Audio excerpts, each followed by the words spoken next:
ಮಕ್ಕಳೇ ನಮಸ್ಕಾರ. ಇದು ನೋಡಿ, ಇದೊಂದು ರೀತಿ ಡಿಫ್ರೆಂಟ್ ಆಗಿರ್ತಕ್ಕಂಥ ಒಂದು ಸ್ವಲ್ಪ ಕ್ವಶನ್, ಸ್ವಲ್ಪ ಡಿಫ್ರೆಂಟು, ಭಾಳ ಏನು ಟೆನ್ಷನ್ ತಗೊಳ್ಳೋ ಅವಶ್ಯಕತೆ ಇಲ್ಲ. 6ರಿಂದ ಭಾಗಿಸಲ್ಪಡುವ ಮೊದಲ 40 ಧನಾತ್ಮಕ ಅಂತ ಹೇಳ್ತದಾನೆ, ನೆನ್ಪಿಟ್ಕೊಳ್ಳಿ. ಧನಾತ್ಮಕ ಪೂರ್ಣಾಂಕಗಳ ಮೊತ್ತವನ್ನು ಕಂಡುಹಿಡಿಯಿರಿ. ಅಂದರೆ 6ರಿಂದ ಭಾಗಿಸಲ್ಪಡ್ತಕ್ಕಂತಹ ಮೊದಲನೇ ಸಂಖ್ಯೆ ಧನಾತ್ಮಕವಾಗಿರ್ತಕ್ಕಂಥದ್ದು ಅಂದರೆ 1ರಿಂದ ತೊಗೊಳ್ರಿ. 1, 2, 3, 4, 5 ಇವು ಯಾವೂ ಕೂಡ 6ರಿಂದ ಭಾಗ ಆಗಲ್ಲ. ಸೊ ಫೈನಲಿ ಎಲ್ಲಿಗೆ ಹೋಗ್ತೀನಿ ನಾನು? 6ಕ್ಕೆ ಹೋಗ್ತೇನೆ. 6 ಮಾತ್ರ ಸ್ಟಾರ್ಟಿಂಗ್ ಪದ ಆಗುತ್ತೆ 6ರಿಂದ ಭಾಗಿಸಲ್ಪಡುವಂಥ ಧನಾತ್ಮಕ ಪೂರ್ಣಾಂಕಗಳಲ್ಲಿ. ಸೊ ಹಾಗಾಗಿ ಮೊದಲನೇ ಪದ ಏನಾಗ್ತದೆ? 6 ಅಂತ ನಾನು ತಗೋಬೋದು. ನೆಕ್ಸ್ಟು 7, 8, 9, 10, 11 ತನಕ ಯಾವುದಾಗೋದಿಲ್ಲ. ಸೊ 6ರಿಂದ ಭಾಗಿಸ್ತಕ್ಕಂತಹ ಎರಡನೇ ಸಂಖ್ಯೆ ಯಾವುದಾಗುತ್ತೆ? 12 ಆಗುತ್ತೆ. ಇದು ಮೂರನೇ ಸಂಖ್ಯೆ, ಅಂದರೆ 6ರ ಅಪವರ್ತನಗಳಂತ ಹೇಳ್ಬೋದು ನಾವು. ಸೊ ಈ ರೀತಿ ಮೊದಲು ಈ ಶ್ರೇಣಿಯನ್ನು ನಾವು ಬರ್ಕೋಬೇಕಾಗುತ್ತೆ.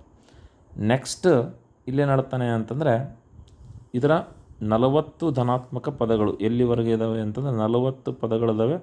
40 ಪದಗಳವರೆಗಿನ ಮೊತ್ತವನ್ನು ಕಂಡುಹಿಡಿರಿ ಅಂತ ಹೇಳ್ತಾನೆ. ನಿಮಗೆಲ್ಲ ಗೊತ್ತಿದೆ ಮೊತ್ತ ಕಂಡುಹಿಡಿಬೇಕು ಅಂತಂದರೆ ಏನು ಮಾಡಬೇಕು ಅಂತ.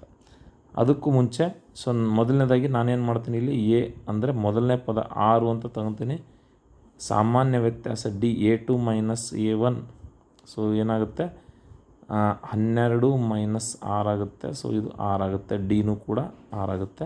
ಸೊ ಇಲ್ಲಿ ಏನಾಗಿದೆ? ಎನ್ ಅಂದರೆ ಎಷ್ಟು ಪದಗಳು ಅಂತಂದರೆ ಇದು 40 ಪದಗಳಾಗಿದೆ. ಸೊ 40 ಪದಗಳವರೆಗಿನ ಮೊತ್ತವನ್ನು ನಾವಿಲ್ಲಿ ಕಂಡುಹಿಡಬೇಕು.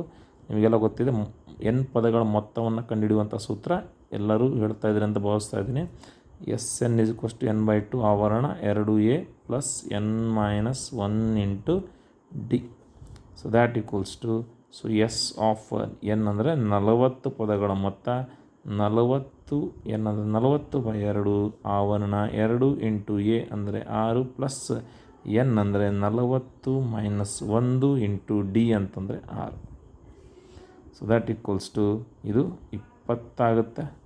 ಸೊ ಇದು 12 + 30, 40ರಲ್ಲಿ 1 ಕಳೆದ 39 × 6 ಆಗುತ್ತೆ.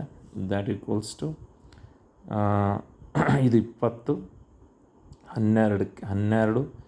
ಸೊ ಇಲ್ಲಿ ಪ್ಲಸ್ 39 6ಲೆ. ಸೊ ಇದೇನಾಗುತ್ತೆ ಅಂತಂದರೆ 234 ಆಗುತ್ತೆ.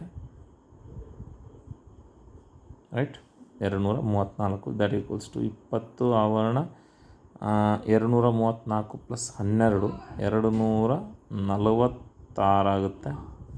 So finally 246. 2 12, ಕೈಲ ಬಂತು 1, 8 1 9, 2 4, 4 9 2, 1 0ಗೆ 1 0 ಹಾಕ್ಕಂತೀನಿ. ಸೊ ಇದು S40 ಎಷ್ಟಾಗುತ್ತೆ? 4920 ಆಗುತ್ತೆ. ಸೊ ಈ ರೀತಿಯಾಗಿ ನಾವು ಇದನ್ನು ಕೇಳ್ಬೋದು. ಕೇವಲ 6ರಿಂದ ಭಾಗಿಸ್ತಕ್ಕಂತಹ ಸಂಖ್ಯೆ ಅಂದರೆ ಈ ರೀತಿ ತೊಗೊತೀವಿ. 3ರಿಂದ ಅಂದರೆ 3, 6, 12 9, 12 ಈ ರೀತಿ ತೊಗೊತಾ ಹೋಗ್ತದೆ. ಸೊ ಇದು ಭಾಳ ಸಿಂಪಲ್ ಆಗಿರ್ತಕ್ಕಂಥ ಕ್ವಶನ್ ಆಗಿರ್ತದೆ. ದಯವಿಟ್ಟು ಎಲ್ಲ ಮಕ್ಕಳು ಇದನ್ನು ಚೆನ್ನಾಗಿ ಅರ್ಥ ಮಾಡ್ಕೋಬೇಕಾಗಿ ವಿನಂತಿ. ಸೊ ಈ ರೀತಿ ಹಲವಾರು ಪ್ರಾಬ್ಲಮ್ಸ್ಗಳನ್ನು ನಾವು ಅಪ್ಡೇಟ್ ಮಾಡ್ತಾಯಿದ್ದೀವಿ.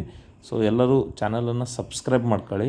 ಸೊ ಈ ರೀತಿ ಬಂದಿರತಕ್ಕಂಥ ಯಾವುದೇ ಇಂಟಿಮೇಷನ್ಸ್ಗಳು ನಿಮಗೂ ಕೂಡ ಅಪ್ಡೇಟ್ಗೆ ಬರ್ತವೆ. ಇದನ್ನು ನೋಟ್ ಡೌನ್ ಮಾಡ್ಕೊಳ್ರಿ. ಇದೇ ರೀತಿ ಪ್ರಾಬ್ಲಮ್ಸ್ಗಳನ್ನು ಸಾಲ್ವ್ ಮಾಡಿ. ಧನ್ಯವಾದಗಳು.